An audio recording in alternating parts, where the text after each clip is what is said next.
Hello, everyone. Good afternoon. Welcome to today's T&D World webinar titled Plasma Drilling for Rapid Electric Underground.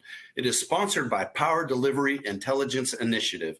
I'm Rod Walton, Senior Editor with T&D World, Energy Tech, and Endeavor Business Media, and I'll turn it over to our moderator and panel shortly.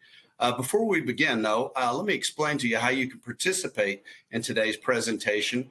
First, if you're having any technical difficulties, I hope you can hear me during today's session, please put your question into the question window at the side of the screen, and our technical experts will help you out as soon as possible. We recommend that you disable any pop-up blocking software or extensions in your browser, as these can cause issues with the webinar player. Additionally, we welcome your questions during today's event. Our panel will answer as many questions as possible, mainly at the end of the presentation, but you can ask those questions at any time. And to do so, again, you can simply type them into the question window on the side of your screen and hit the submit button. Now, also, please be aware that today's session is being recorded and will be available on the T&D World website, tdworld.com, within the next 24 hours. You'll be notified by email when the archive is available. Today, we have an incredible lineup with PDI Square and top-level leaders with climate tech infrastructure firm EarthGrid, with CEO Troy Helming, COO Scott Lane, and Chief Revenue Officer Ian Doyle. It's top of the lineup here. And now I'd like to introduce our session moderator, which is Mike Beeler, National Spokesperson with Power Delivery Intelligence Initiative. Welcome, Mike. Why don't you get us started? I will, Rod. Thank you very much for that very kind introduction. Excited to be here. This whole concept of plasma boring is very exciting. They've got a world-changing idea here, and you're very fortunate to be able to listen to these guys. We're going to start off with each of them just saying a brief hello so you can hear their voice, and then I'll tell you a little bit about the Power Delivery Intelligence Initiative, and then we'll dive right on in. So, Scott Lane, say hello to the audience today. Hello, everybody. This is Scott Lane, the COO for EarthGrid. Mike, thank you. You are welcome. Ian Doyle. Hi, everybody. Ian Doyle, Chief Revenue Officer for EarthGrid. Excited to be here.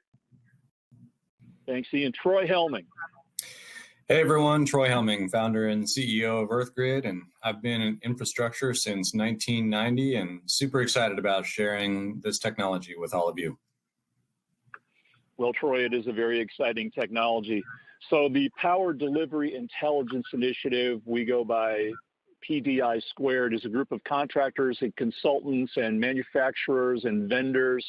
You've heard our webinars in the past couple of years. We've talked this summer about equipment and how equipment is changing. We talked about cable and how cable is changing, how the materials that go into the cables are changing.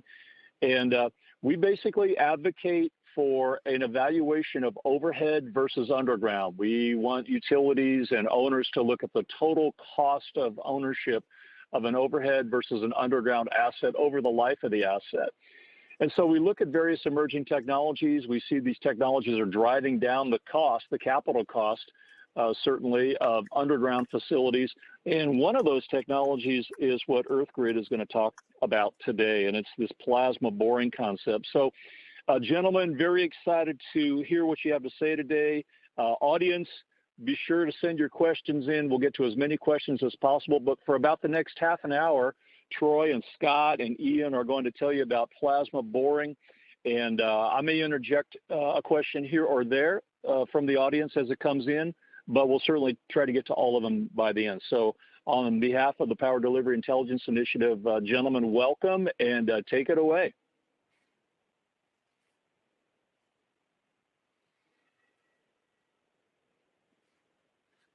So which one of the three of you want to start the conversation?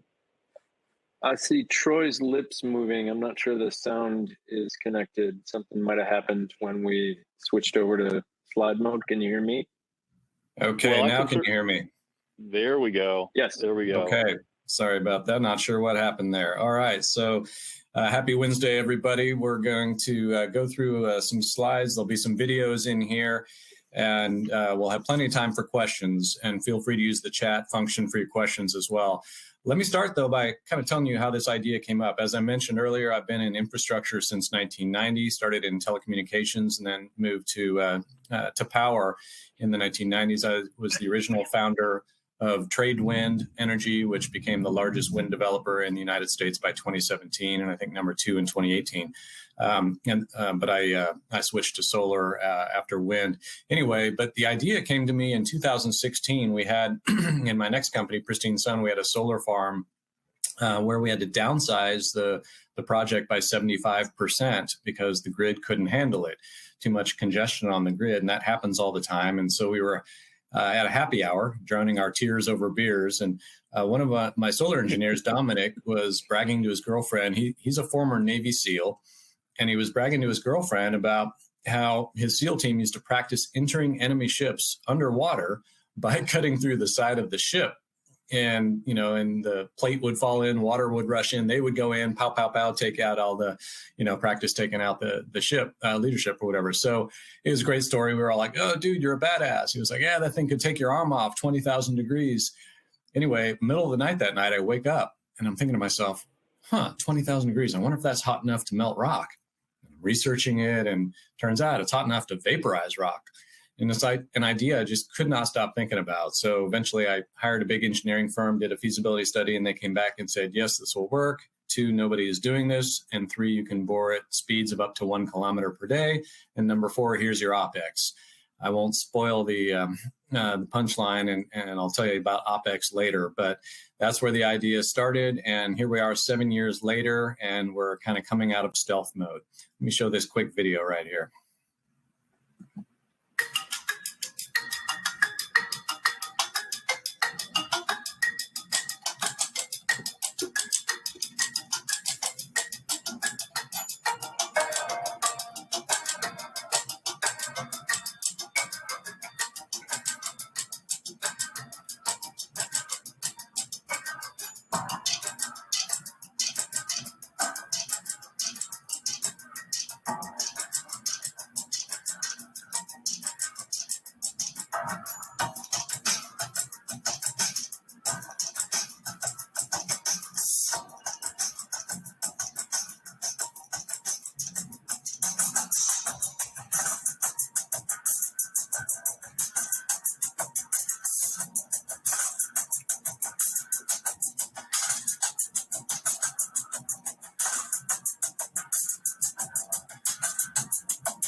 So how was the reception? I got a note that the volume was a little choppy. Was that decent quality for everybody?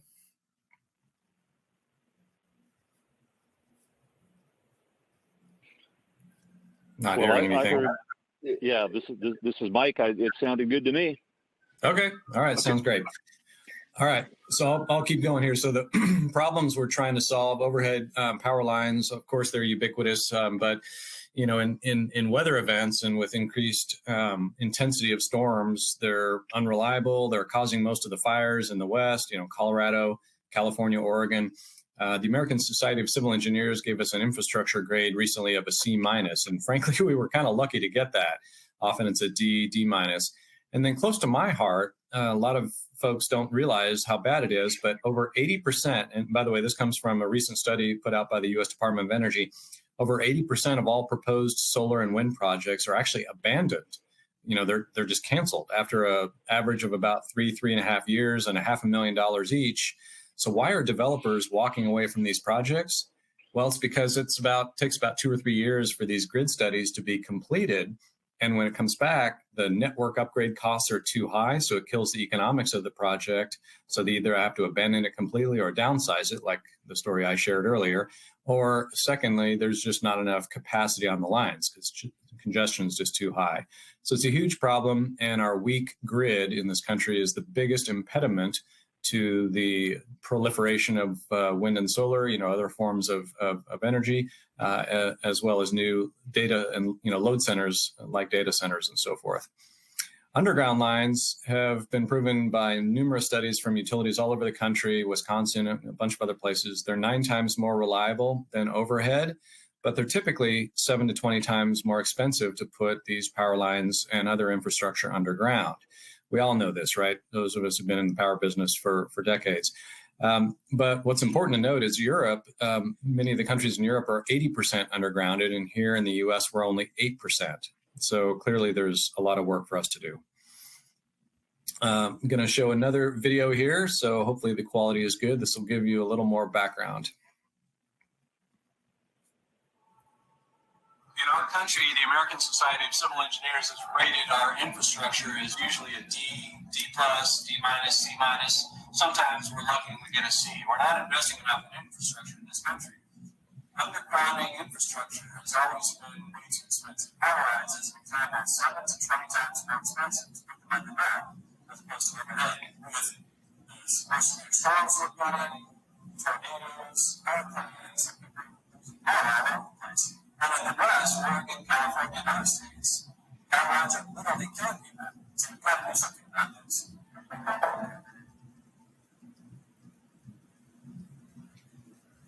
Well, we're here today to see the technology that's on the ground and has the potential to revolutionize the whole industry. Back in 2015, it was farm up in Butte County, California, and it just got downsized by 75% because the grid couldn't handle the power at that particular location.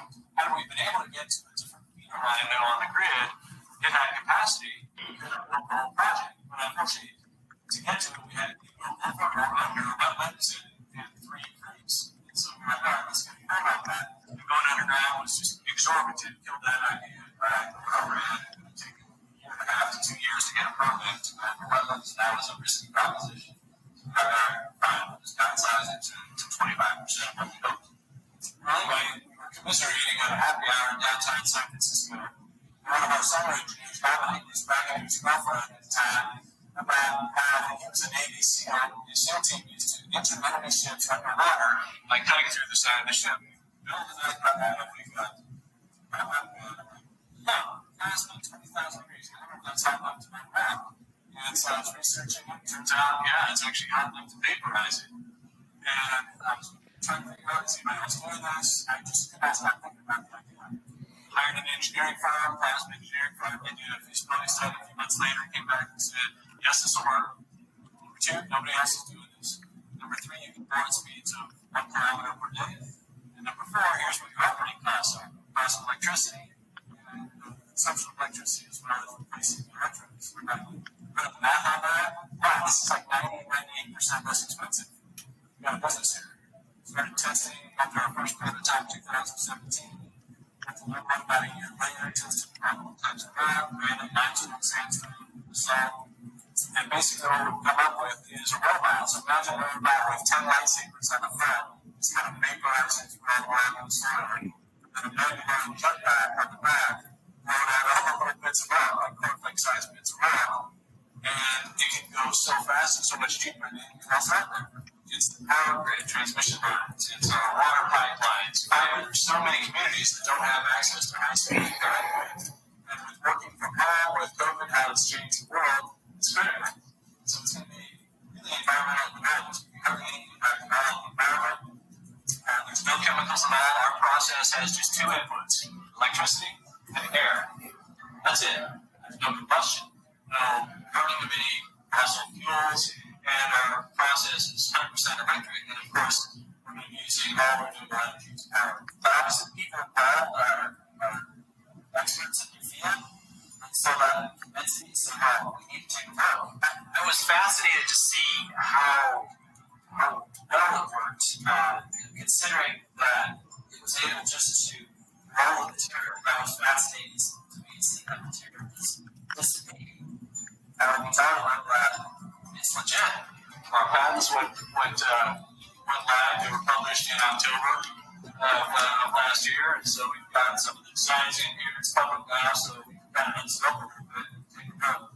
We're going to be building our next version this coming year, 2022, and we hope to be out in the field growing tunnels for some of our customer contracts by the end of next year. We're already anticipating that our phone's going to be ringing off the hook once we got out of the bag about the technology. All right, so hopefully that sound quality and video quality was good for most of you. So let's dive into our solution. So we have two products, Boom and Badass. So Boom is where we're going to own the tunnel ourselves, and we'll lease space out to power companies for power lines, both distribution and transmission lines, AC and or DC, fiber, water, some other pipelines. So basically we take on everything. We build, own, operate, and maintain, hence Boom. And so we cover all permitting, all financing, and then you, as a utility or a user, you can lease space from us inside the tunnel or sign a tolling agreement where we charge a toll of, whatever it is, $7 per megawatt hour, $10, $15 per megawatt hour, depending on the project. So that's one option. The other option is our Badass, boring and drilling as a simple service, spells badass, or BASS if you prefer, boring as a service. And so in that case, we would bore the tunnel on your behalf and sell the tunnel, or you would own the tunnel and you would just make milestone payments to us. And in both cases, it's very low risk. We carry the risk. And so, on the Badass project, you don't pay us anything until milestone payments, until we've actually completed portions of the tunnel. And the tunnels are bigger than what you might realize. I'll get to that in a moment, but there's room for lots of utilities in there.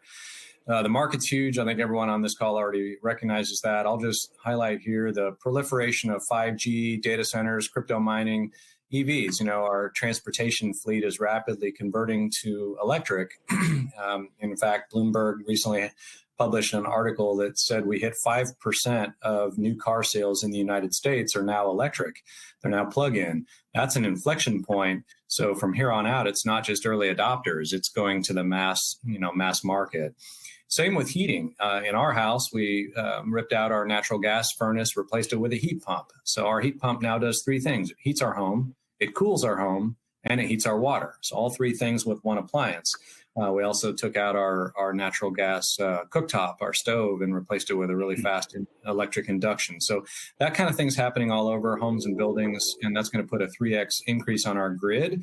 And frankly, there's no way our grid as it currently stands can handle that increased demand. So, Troy, let me interject a quick question here. First Sure. of all, we got some questions coming in, and we appreciate those questions. Keep them coming. We do apologize for that video. I will say, Troy, that your videos are available on YouTube.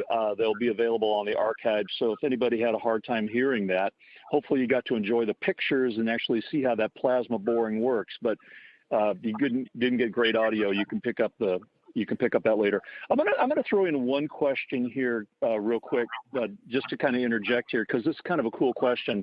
And the question is, Troy and Ian and Scott, plasma connotes extreme heat. What are the power requirements that drive the plasma drilling or boring? In an urban underground, there's many obstacles like electric duct banks, sewer laterals, water lines, gas lines. Will the plasma drilling vaporize these pipes, and how is that prevented? That's kind of a cool question, kind of pretty broad, but gives you a sense of some of the questions that are coming in. Yeah, for sure. That is a great question. So the heat is, it's very, very hot. As I mentioned before, 5,000 to 6,000 degrees Celsius around the edges of the plasma plume. So two things. Number one, we plan to bore deeper than conventional. Most folks want to put their lines as shallow as possible, 2, 3, 4 feet in the soil, because it's easy to trench, easy to get through, or if you're doing HDD, fairly easy to go through, soils, clay, soft rock. We want to go deeper and get into the kind of the harder rock where possible, because we're not afraid of it. We don't mind. We go right through hard rock, kind of like butter. And so going 3 to 5 meters beneath the surface means we're going to be well below most of the spaghetti of all the other infrastructure there. So it's going to significantly reduce the risk of line strikes. Furthermore, we're going to use GPR, ground penetrating radar, things like that to avoid line strikes. And the heat dissipates. A lot of that heat actually is used up in the phase change when the rock spallates, which means it breaks up into little bits or vaporizes or melts. And so depending on the thermal conductivity of rock, no one would even know that we're there. Some rock is more thermally conductive, so it'll get warm, but even right inside the tunnel walls are only about 50 degrees Celsius after we go through our process. Okay, there's a couple of other questions that are coming. Oh, what if it's not rock, guys? What if it's regular soil or clay or sand or such? Yep. Yeah, for sure. So, even going deeper, we're going to encounter that. There's some areas, where there's glacial fill in and so forth, where it can be soil for a whole kilometer or more. So yeah, we've tested that in the soil. We vaporize all of the organics very quickly, obviously, and it leaves a bit of a crust, but we're spraying the tunnel with shotcrete, and then we'll come in behind and if necessary, use our slip form technique for concrete using conventional tunnel lining techniques. But we do have a shield, and so we can go through softer soil and sand to prevent those kind of cave-ins. Sand is kind of interesting, though, because it glassifies. Unlike, sand cavities with HDD or tunnel boring machines, the sand can kind of keep coming in, and pouring in for quite some time, or boulders can come in through the sand and pinch the drill bit. I've seen that happen on HDD jobs that I've hired contractors to bore for me over the years. But in our case, the sand, because of our temperatures, it glassifies it and makes a nice kind of little glassy tube there. And then, of course, we line that with a thick layer of shotcrete. Great answer. I'm gonna ask you one more question that we've received a couple times already, gentlemen, and then we'll get back to your presentation, Troy. How does this compare to what Elon Musk is doing with his boring company? Yeah, I love that question. So first of all, thank you, Elon, for raising awareness of how important tunnels are. That's funny. Yeah, seriously. But Elon's still using conventional TBMs, tunnel boring machines. So it has that kind of big circular disc that, slowly rotates. And they're trying to be, eventually they're trying to get to be as fast as a snail. We are already 80 to 100 times faster than a snail. And more importantly, we don't really care what the geology is. We've tested in soil, as I've mentioned. We've tested in a lot of different other types of rock. I'll just pull this slide up while I'm talking. But even in really hard basalt, as you see down here, we've shown we can go extrapolate it out up to 800 meters per day through hard basalt. And let's quantify that. 360 megapascals is the hardness of the basalt we tested here fairly recently. So that's really hard rock. There's very few machines in the world that can get through that, including Elon's or pretty much any other tunnel boring machine would have a very difficult time getting through rock that hard. This is Scott. Just want to add one more point. We've also tested in soils with water and in multiple sources, mixed rocks, soil, sands, and we've also injected gas, natural gas and nat gas to see how those reacted. So we've already got most of those as known quantities and how we work with them and how to deal with them. I know that's always a question that pops up. No, that's good. And I think you guys, you are doing demonstration projects. You have done demonstration projects testing the plasma boring devices and your drill heads, your boring heads and such, and you continue to do that. So you'll probably tell us a little bit more about that later, but I'll get it back to you, Troy, and go ahead and continue your presentation. Wonderful. Thank you. So yeah, as I mentioned, we're fast. So, but I'll talk about our two advantages. We're way cheaper and way faster. So in terms of speed here, we're about, well, I guess I'll start with the cost. So for a 2.5 meter diameter tunnel, that's about 8 feet diameter. That's a pretty big tunnel, right? So that's going to be anywhere from 5 to 15 million per kilometer. Average is about $9 million, and we're about $1 million per kilometer. So, almost an order of magnitude less expensive. It can be more or less depending on the project and how long the project is. Really depends on length and also the credit of the customer. And then speed. The world record for a tunnel boring machine was set in Turkey last fall, and they did 47 meters in one day. But most tunnel boring machines like Elon's company, and by the way, Elon also made some pretty clever enhancements to their ProofRock, their TBM, to make it faster and more efficient.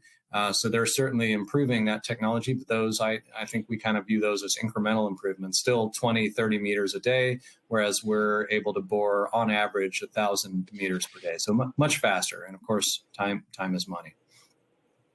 I already touched on this, but the most common rock in the video that you're seeing right here in this little image, as well as the early videos, that was limestone, which is the most common rock under continents.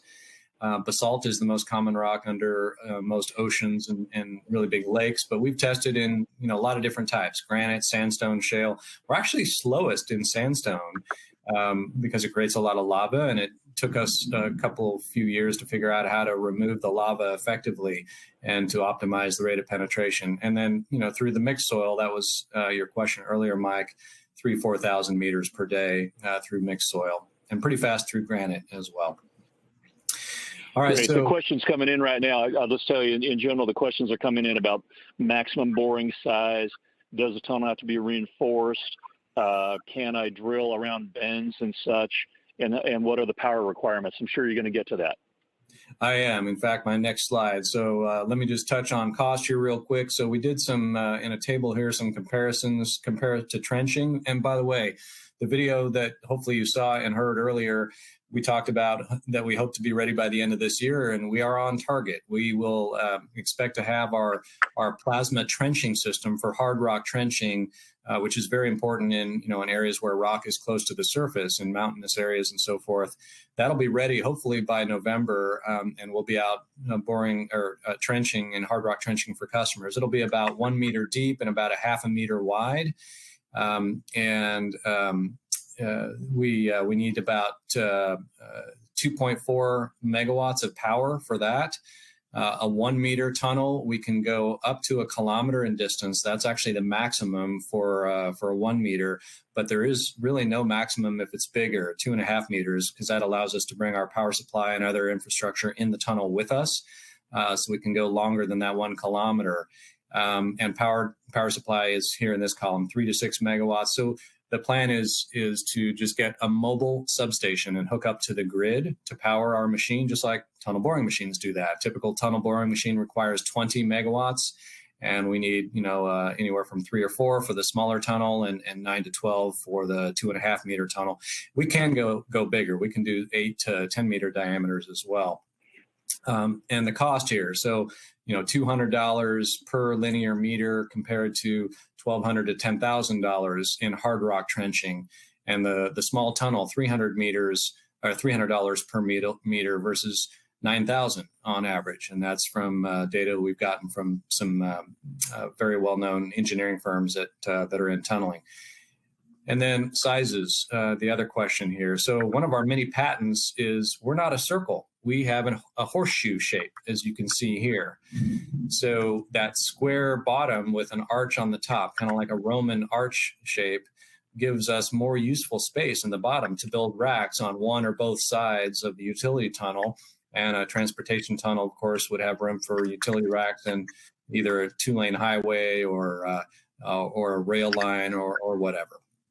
And you also see some of the different types of utilities we plan to have in some of our tunnels. So power and fiber for sure. In some cases, water. We have a signed agreement with an e-commerce company to deliver parcels through 20-inch tubes that they'll run their robots through. Robots go 100 miles an hour, moving our Amazon packages from the distribution facility to our neighborhoods.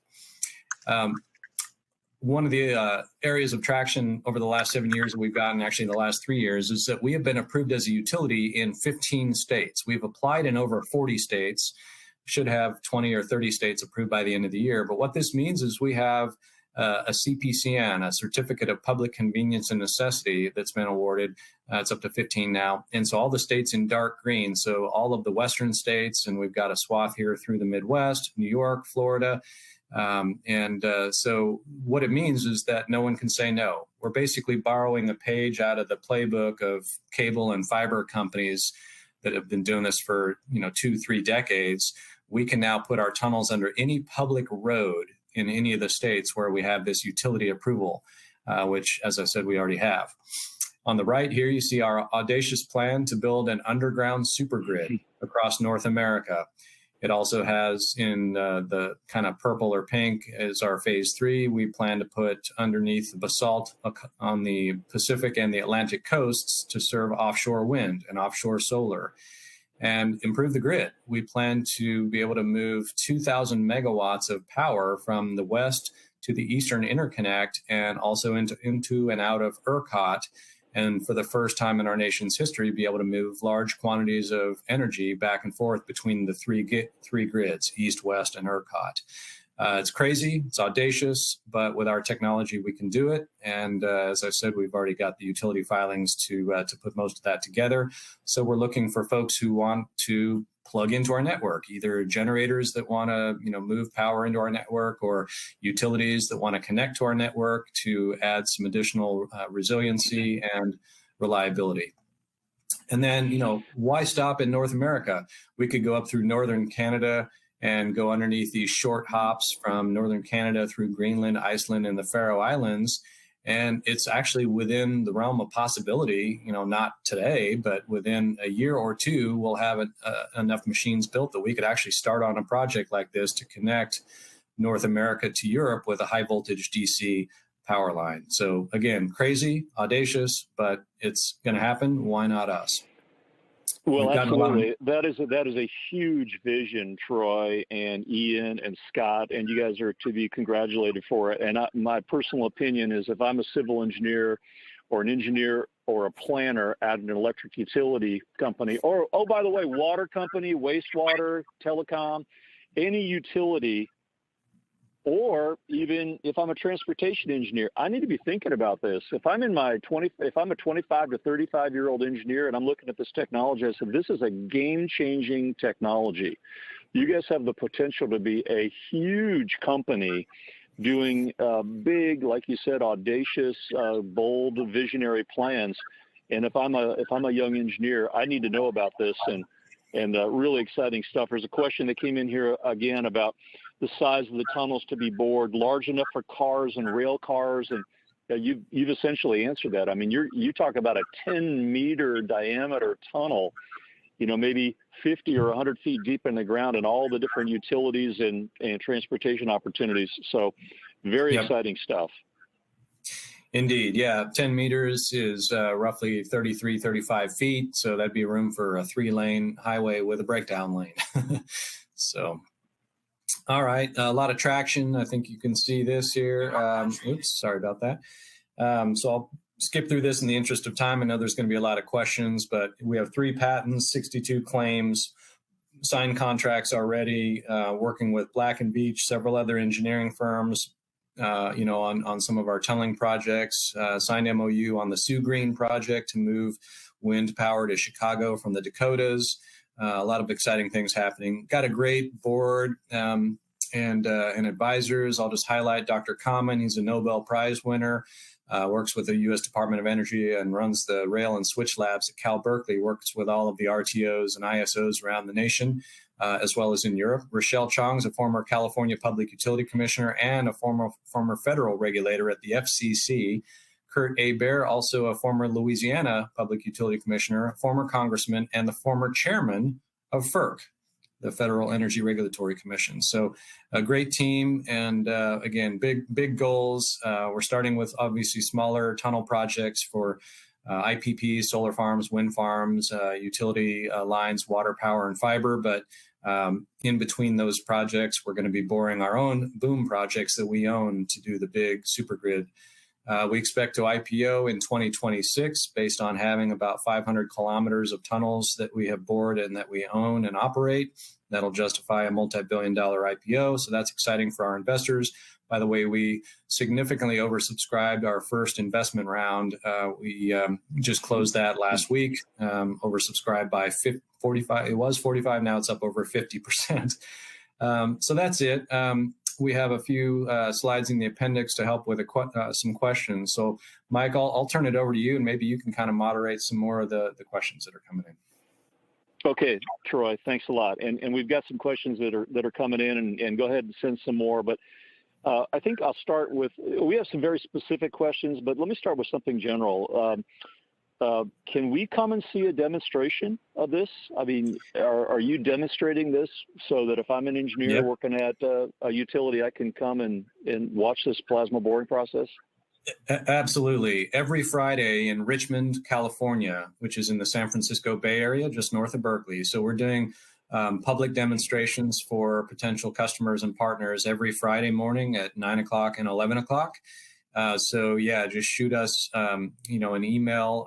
Contact information should be on the T&D website and so forth. But mine is simply troy@earthgrid.io, IO for input, output, and then Scott and Ian, just our first names, at earthgrid.io. But yeah, you're all invited. Come see a demo. We've had numerous utilities already that have come out and seen the tech, and we're starting to work on various projects, getting them in our queue. I will say that our plasma trenching system is already pretty much sold out for the first 2 months or 3 months. So when we have the bigger unit ready in November, it's already tied up through January. Our 2.5 meter tunneling machine should be ready to go next spring. And it's also pretty well sold out for the first few months. So for folks who are interested, you'll want to get in early and start chatting with us because there's going to be a lot of demand for these machines for projects to lower costs. Well, I would think right there in your proverbial backyard with Pacific Gas and Electric getting ready to spend $15 to $30 billion on underground is a huge opportunity for you. And they're looking for innovation. They're asking the industry. I think they've got a consultant in there right now that's going out to the whole industry around the world asking for ideas. And so this is going to be a good one. And I know you've probably had them over there looking at what you guys are doing. Yep, they've been over. Yeah. Okay. So have you, this is a related question. Have you piloted this technology anywhere? Like, have you actually done, you're doing lab testing. Have you started doing field testing yet? Have you done a demonstration project? Have you got something that I could go out and look at tomorrow over at some utility in the Midwest or something like that? Any pilots going anywhere? We have a small one in Richmond, California at our headquarters. It's a short, shallow, and narrow tunnel, but we do have, an actual customer tunnel generating revenue. It's part of our boom model, so we own it. It's only 250 meters long, 1 meter deep, and a half a meter wide, but it does have 4 utilities in it. It's got industrial power at 480 volts, serving industrial customers at this industrial business park. And it also has fiber, water, and sewer lines in it, but it's small. But the larger projects for the plasma trenching and some longer small tunnels will start, as I said, before the end of the year, hopefully in November. Okay, here's kind of a technical question, but it relates to California. Can the tunnel be seismically reinforced for California specifically? Yeah, for sure. So we would work with one of our partners like Black & Veatch or AECOM to help us design the right tunnel lining for that. We're just going to use, for the most part, conventional tunneling techniques, and Scott can go into more detail on some of the things we're doing if anyone wants to speed up those processes, because existing lining solutions are not very fast and they can't keep up with our speed. And so we have some solutions there, but yeah, we'll use, for the most part, conventional tunnel lining to make them seismically, secure based on the specs provided to us by one of our engineering partners. Great. So talk about the source of electricity. You're using a massive amount of electricity for this plasma bore. What's the source? Is it going to be, so the question says, diesel generators, giant batteries, how much is required per kilometer, and how portable is the power source being used? I know you have a vision for how you're going to do this with power. Yeah, we do. So let me just use a comparison. Tunnel boring machines, which are obviously much slower, I may have touched on this, but maybe not in enough detail, but they typically use about 20 megawatts. And so they bring in a mobile substation and connect to a transmission line. And so, it's like 3, 4, 5 trucks will deliver skids with transformers and big breakers and switchgear, and that's all connected. And there's companies that specialize in making those and leasing those. So that's how we'll do this. And we'll connect to probably, at least 21, 34 kV for our smaller machine that needs, 2 to 3, maybe 4 megawatts. But for the bigger machine that needs 9 to 12, we're going to have to be at 69 kV or higher. And so the mobile substation will be the power source, and we can go up to 100 to 200 kilometers, 60 to 120 miles from that mobile substation by unspooling, cables and resplicing them. And again, this is normal. This is what's done already around the world with tunnel boring machines. We'll just be moving faster. Okay, talk about the depth. There's about 3 questions in here. Say, hey, you're in a metropolitan area. You got storm sewers that are really deep. You're going to be in cityscapes where you're going to have to be really deep. Can you go under a mountain, for example, for a new rail line under the mountains in Switzerland, says the question. So talk about the depth of these tunnels. Yeah, so going under the mountains is actually easier than a cityscape. And there's there's tunnels under mountains all over the place. I took my son hiking through the Sierra Mountains just a few weeks ago, 100-year-old cave that was cut by hand with mostly Chinese immigrants that worked on that project over 100 years ago, cut through the granite in the Sierras, not lined with any concrete or shotcrete, and it's still there. Anyway, and it goes right through a mountain. But we will certainly be lining our tunnels. Under the city, as I mentioned earlier, we do want to go deeper, but yeah, there's going to be stuff there. A lot of municipalities don't really know where all that stuff is very well. So we'll have to work with, the local municipality. There are some companies that are using GIS systems, ArcGIS and others, Esri and others for underground mapping, and we'll utilize those resources. And then physical resources will utilize GPR. That will help us find anything that's steel or plastic and concrete, but old clay pipes are not going to be able to be seen by GPR.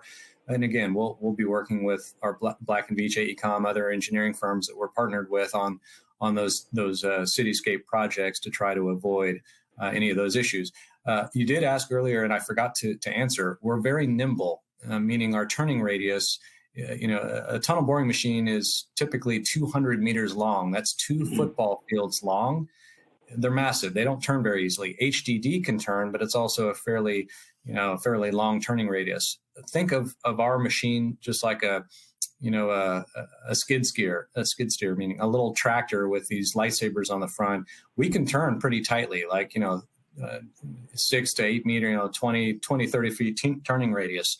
So we can take a right turn to follow a roadway or to avoid, a stormwater drain that's underneath the city if we have to. Okay, great answer. Here's another technical question, and this one, there's a question here about the co-location of water and sewer and electrical, and I think those things will get worked out in the future. And then there's a question about the heat generated from the power transmission lines, and that will get worked out perhaps with ventilation down the road, assuming that becomes an issue in probably a pretty good sized tunnel.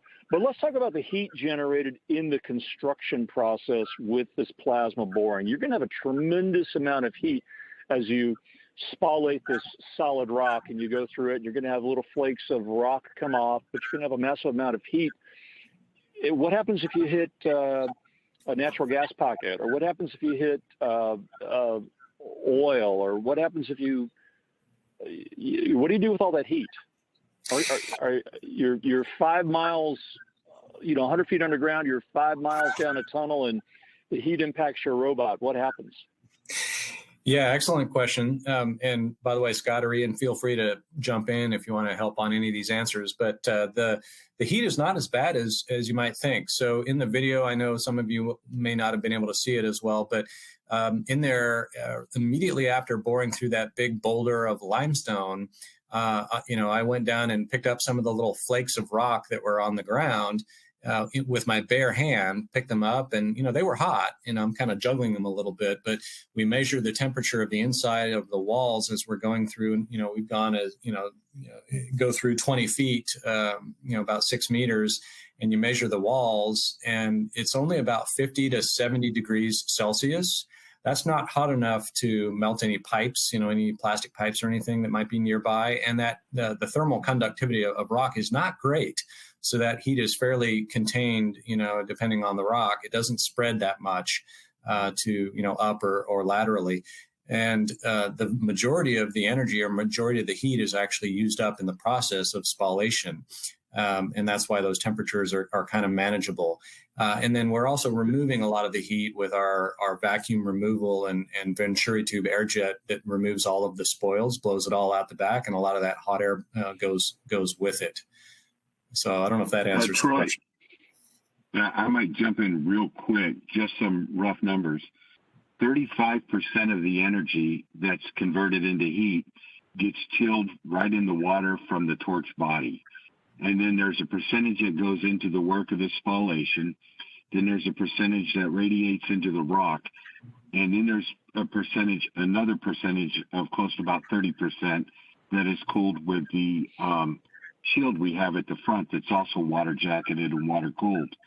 And those reduce almost roughly 85 to 95% of all the energy as heat out, and we cool that and bring it out.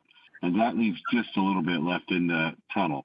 And we actually use that with our concrete, and our shotcrete mixtures are designed to work with the heated walls so they cure faster. Thank you. Interesting. Thanks. So let's talk about personnel safety. Your construction crews that are in there, you got a robot in the tunnel, but what if the robot breaks and a man has got to go, 2 miles into the tunnel? Or what about operations and maintenance, for the next 50 years of the life of these utility assets that are in this tunnel, be it a 2.5 meter tunnel or a 10-meter tunnel? Talk a little bit about human safety, if you would. Troy, You bet. Do you mind if I jump in? Please. All right. These are very important keys or very important points. Human safety during the construction is the most at-risk point. And so nobody's allowed in the tunnel while the TBR is operational. And every 2 to 3 miles or 4 to 5 kilometers, we're going to have a vertical shaft for access. And so depending on how far we are, we only need to back the TBR up a little bit to get to one of those vertical shafts to work on it. And that way we keep it close to get access. As the tunnel's built and finalized, we're looking at having electric carts to be able to go through the entire tunnel to get access to do maintenance. If you got a 40-mile tunnel, nobody wants to walk 20 miles. So we'll use electric carts, and you can run down there and get back out. Good. Good. Okay. Thanks for addressing that. Let's see what else. We got some more questions here. So would that be considered a confined space? Yes, it would. Yeah, it would.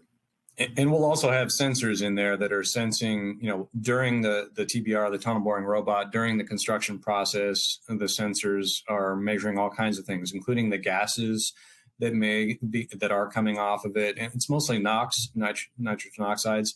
And so, that obviously is not great. And so we have to either filter those with scrubbers or vent them appropriately. But we wouldn't allow any humans to go into the tunnel until the temperature is reasonable and there's no harmful gases inside.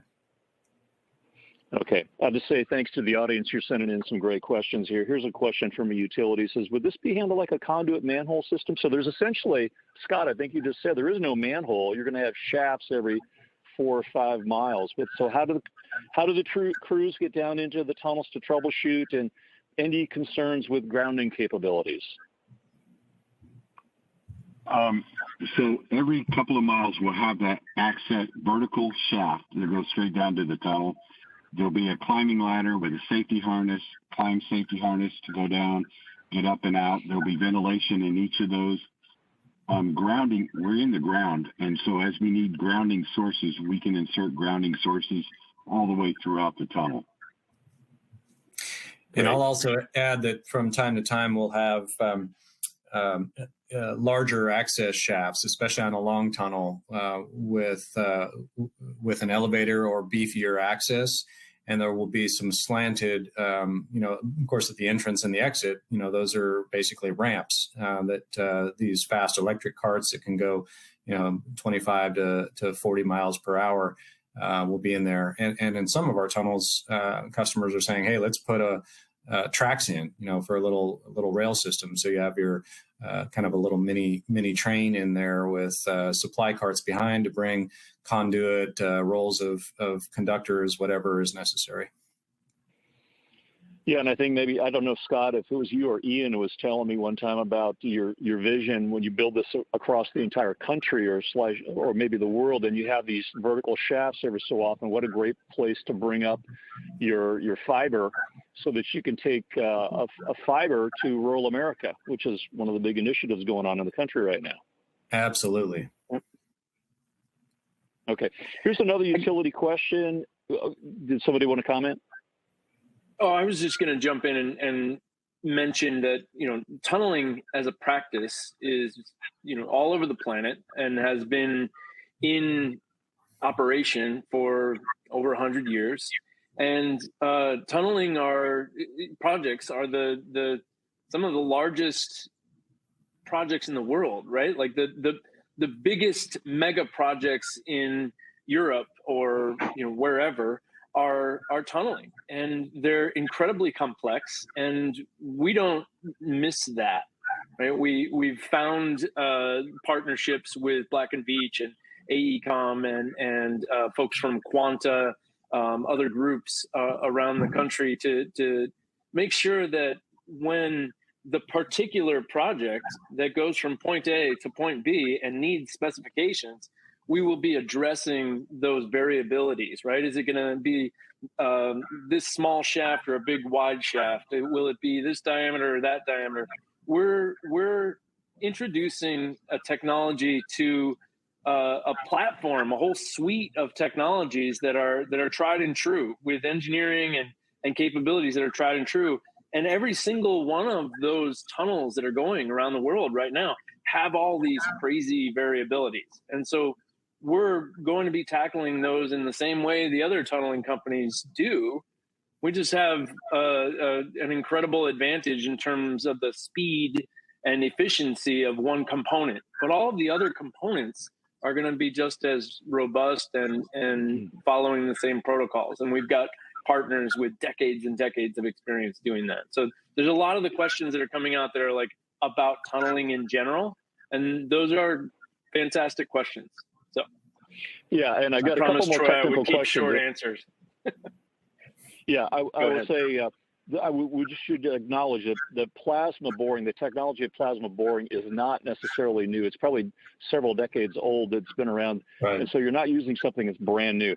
Two more quick technical questions, and then we'll kind of wrap. We're coming to the top of the hour here, but a couple questions from utilities. They say, how do you steer this device? What's the smallest turning radius you can make with a tunnel? And I suppose that depends on the diameter of the tunnel.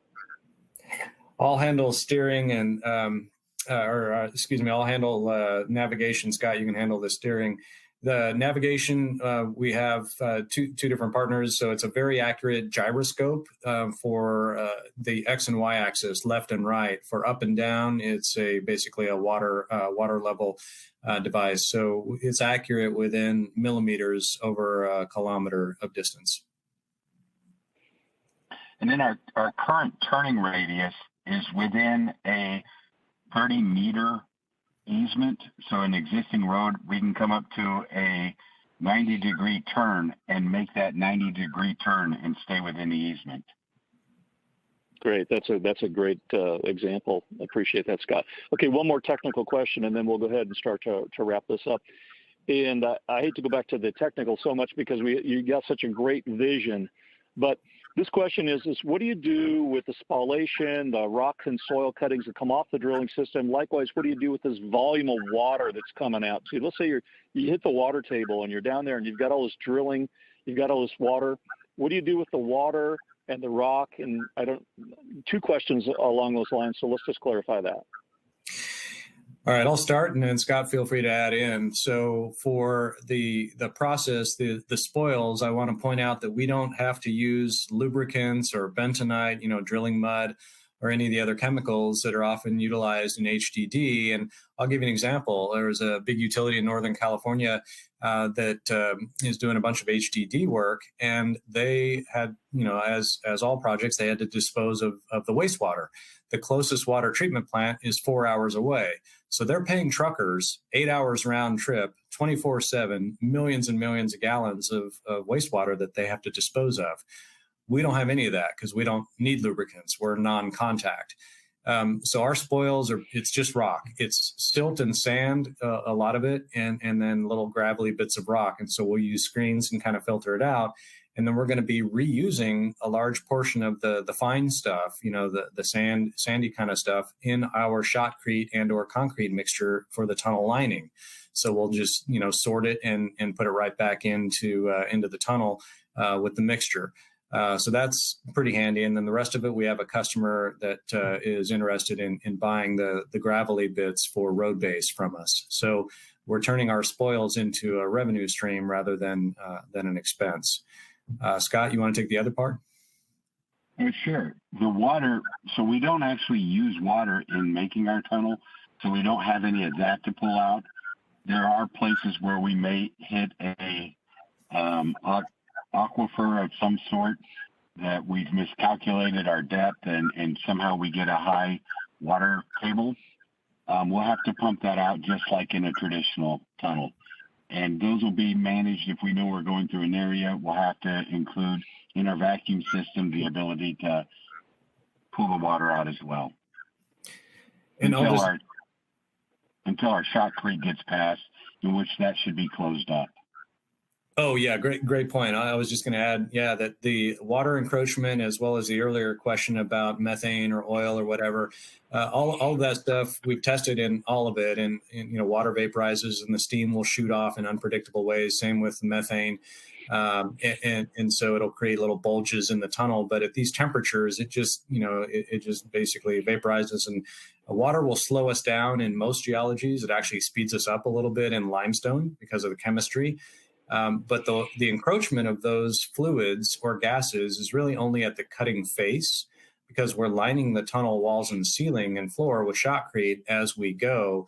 So any encroachment of those materials from the sides and the top is non-existent. It's only at the cutting face. And so we'll use the pretty standard dewatering methods during our process.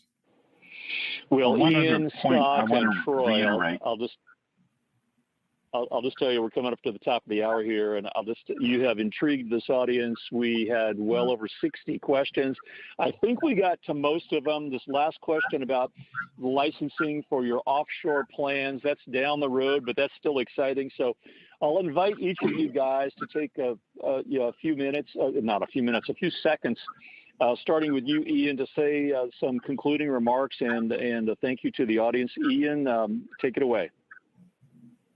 Just real grateful for the conversation, and love to be in touch with folks. If you have any questions, please let us know.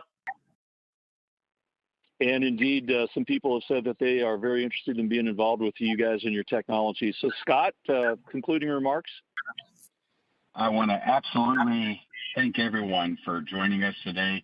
Look forward to working with each of you. Thanks, Mike.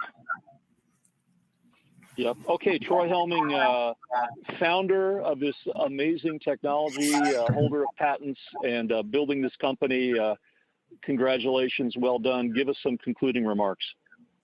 Oh, thank you so much for that, Mike. Yeah, thanks for your time, everybody. Those of you watching live and watching later on through the recording, you're all invited. As I mentioned earlier, come out and meet us, see our technology in action in Richmond. It is a game changer. I've been in this industry now for 30 years, infrastructure, and I've hired contractors over 100 times to bury fiber and power lines on all kinds of projects. And I wish I would have had this technology 20 years ago. So we're excited to be working with all of you, and we look forward to finding some test projects that we can prove to you how exciting this technology is. Well, I know, gentlemen, I'm really excited about plasma boring. I know that the membership of the Power Delivery Intelligence Initiative is really excited about it. We're very proud to work with you guys. You guys are members of PDI Squared, and we're really proud to be able to have this webinar with you today. So thanks for everything. We appreciate it. And everybody have a great day. And Rod, I'm going to turn it back to you. All right. Well, thank you, Mike. I'm afraid we have run out of time, but that was a fascinating presentation on this plasma boring technology and the variety of applications there, which are so relevant for our grid infrastructure as well. Now, there were some audio issues with the videos for some, but I believe that they're going to make those available either on the web, of course, but also I believe that the webinar on demand will have those as well if you weren't able to hear them as well the first time around. So I'd like to thank all participants for this T&D World webinar titled Plasma Drilling for Rapid Electric Underground, and for our sponsor, Power Delivery Intelligence Initiative. Personally, this was a great panel. I want to thank our moderator, Mike Beeler with the PDI Squared, and also Troy Helming, Scott Lane, and Ian Doyle, all with EarthGrid for participating. And of course, our audience, because as Mike said, we had like 60 questions. It was amazing from all over the industry. You asked some great ones today. We can't do this without you, so we thank you very much. That concludes today's presentation. On behalf of T&D World, it's been a pleasure and a great learning experience. Remember that this will be on demand within 24 hours of this live event. I'm Rod Walton. Thank you again. Have a great day, everyone. Thanks, everyone.